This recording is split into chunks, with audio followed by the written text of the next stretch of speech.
Hello, everybody. It's the TV Optimist. Today, I'm talking about South Park season 5. It's been a while. I'm looking at the times that I reviewed this, and there's such a gap, like a massive gap. Sorry about that. Also, we're taking a huge break after this because my wife has had enough of this show. Yeah, we would sit down. We have this like bucket full of TV shows that we pull names out of, and I put South Park in there, and she thought, if we get South Park, whatever, we'll watch it. But I don't think we're gonna get South Park. It's just one name in this giant. It wasn't that giant, but it's a collection of names. What are the odds, right?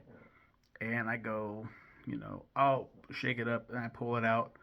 South Park, haha. She was wanting to get like Grey's Anatomy or Good Doctor, and we got South Park, and she's like, oh, okay. And we watched South Park, and I am dying with every episode, and she's just like she can't stand it. Yeah, this is season 5. Season 5. Do.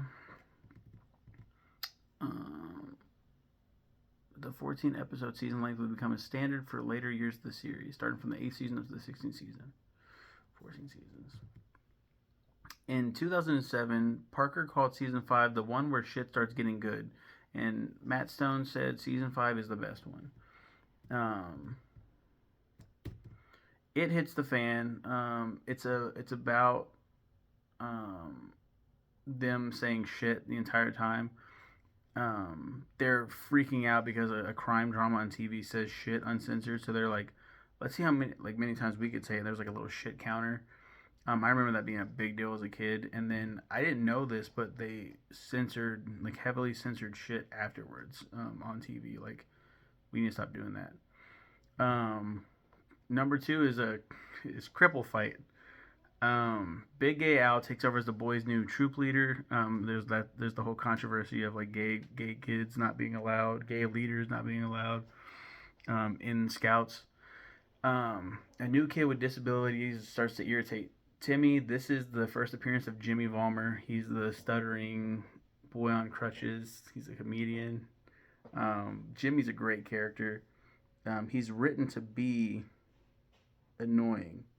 Um, to be like a not really annoying, but like his own his own character, his little wow, what a terrific audience. Like, and he's just always like, I don't know.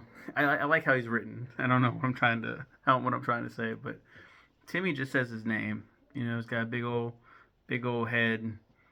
Something's going on with him. He's wheelchair bound, can't walk, and he's just has troubles walking anyway. And people, Timmy gets jealous because Jimmy, can talk, and everyone likes him and thinks he's a really likable character. So they get into a big fight, and I don't remember what I just read it the trivia the other day. It was like the fight was based off of something like shot for shot from something else from a movie, which I didn't know. Cripple Fight's crazy, crazy name, and then crazy Cartman, of course, is the one that yells out "Cripple Fight," and they all start fighting. Super best friends. David Blaine Colt comes to South Park, but soon has brainwashed the boys, except for Stan, leading him to get the super best friends into saving the world and trying to destroy Blaine. It's a fine episode. Scott Tinnerman must die. We'll come back to that one. It's not it's not much to talk about, but we'll just circle back around later for some reason. Terrence and Philip behind the blow. The boys try to reunite Terrence and Philip, who are feuding, so they can perform at an Earth Day assembly. It's also like a sequel episode to I think it references South Park Bigger, Longer, Uncut. Cartman Land. Kyle develops a hemorrhoid and begins to lose his faith in God when Cartman inherits $1 million, which he uses to buy his own amusement park. Yeah, and he completely fucking wasted it. Proper condom use. The school was forced to teach sex education to the students at a younger age after the boys were found giving dogs hand jobs. Red Rocket, Red Rocket. Leading to a gender war because of incompetent teaching methods. Yeah, Mr. Mackey doesn't know what to do because it turns out Mr. Mackey is a virgin. And Miss Chokes on Dick, who replaces Mr. Garrison for a little bit as the teacher, or is this their new teacher?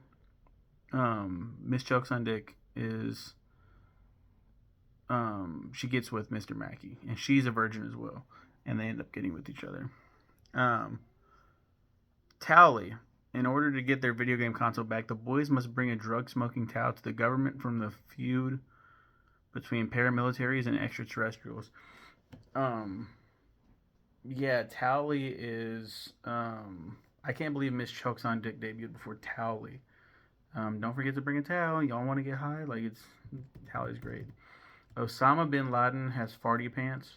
The boys go to Afghanistan to return a goat given as a gift, where Stan and Kyle fight with Afghan kids over America's reputation, and Cartman becomes the Bugs Bunny to Osama bin Laden's Elmer Fudd during the aftermath of the attacks in the war in Afghanistan. Yeah, this aired November 7th, 2001. The last episode before that, there was a huge hiatus, but August 8th, 2001. So this is the first episode after September 11th. Obviously, like, rocked a lot of people. And this was South Park's, like, way of saying, like, fuck you, Bin Laden. Great stuff. Really funny episode, actually. The whole Looney Tunes thing is really funny. How to Eat with Your Butt. Cartman blows a funny fuse when his prank of putting Kenny's butt on a milk carton prompts a family with butts for faces to come to South Park and search for their long-lost son. Meanwhile, Butters gets grounded for his supposedly bad school photo. I barely remember this one. The Entity. Kyle's cousin, a stereotypical Nebuchadnezzar Jewish boy also named Kyle, comes to stay with him for weeks. Meanwhile, Mr. Garrison's anger towards airline service after the September 11th attacks prompts him to create a new version of transportation. I forgot what it's called. I don't think it's called the Entity. I think it's called It. Yeah, it's a more pleasant alternative to airline travel, and like you sit on it, and the seat goes inside of your rectum, and you're supposed to go up and down on it to like pilot it, and then also there's like a little thing that goes around that's like phallic shaped, and you're supposed to put your mouth around it to, you know, get it going, so to speak. And the going back and forth, it's like the best travel ever. It's fast too, very fast. The faster you do it, the faster you go, I guess. Here comes the neighborhood. Tired of being teased for being rich due to Cartman's racism, Token attracts wealthier black families to South Park. Yeah, Will Smith and a bunch of other people. Like, it's a pretty funny episode. Kenny dies. Kenny contracts a severe muscular disease, and he's placed in a hospital where he spends his final moments with his best friends before he dies permanently. Meanwhile, Cartman is selling aborted. Whoa, I'm not gonna read that. Holy shit. Yeah, this season's crazy. The season's crazy. Yeah, I'm gonna get back into that. Butters' very own episode. When Butters survives a murder attempt by his mother after discovering a shocking secret about his father, he must travel back to South Park in time for his parents' wedding anniversary at Bennigan's. Meanwhile, Butters' parents joined Gary Condit, O.J. Simpson, and the Ramseys in lying to the press about who murdered Butters. My favorite episode, Scott Tinnerman Must Die. Fuck, what a fantastic season. The creators themselves, Matt Stone and Trey Parker, are super proud of this one, and I see why.